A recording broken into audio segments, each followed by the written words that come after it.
గద్దర్ సినీ అవార్డులపై deputy CM Bhatti Vikramarka కీలక ప్రకటన చేశారు. ఉగాది నుంచి అవార్డులను ప్రదానం చేయబోతున్నట్లు ప్రకటించారు. దశాబ్ద కాలంగా గత ప్రభుత్వం కళాకారులకు నంది అవార్డులు ఇవ్వలేదని భట్టి అన్నారు. ప్రజాప్రభుత్వం రాగానే సినిమా కళాకారులను ప్రోత్సహించాలని నిర్ణయించామన్నారు. అందుకే నంది అవార్డుల స్థానంలో గద్దర్ అవార్డులు తీసుకొచ్చామన్నారు. నాటక పోటీలను నిర్వహించి కళాకారులకు అవార్డులు ఇవ్వనున్నట్లు చెప్పారు.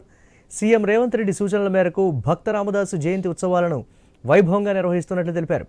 హైదరాబాద్ ఎల్బీ స్టేడియంలో జరిగిన భక్త రామదాసు జయంతి కార్యక్రమంలో భట్టి ఈ వ్యాఖ్యలు చేశారు.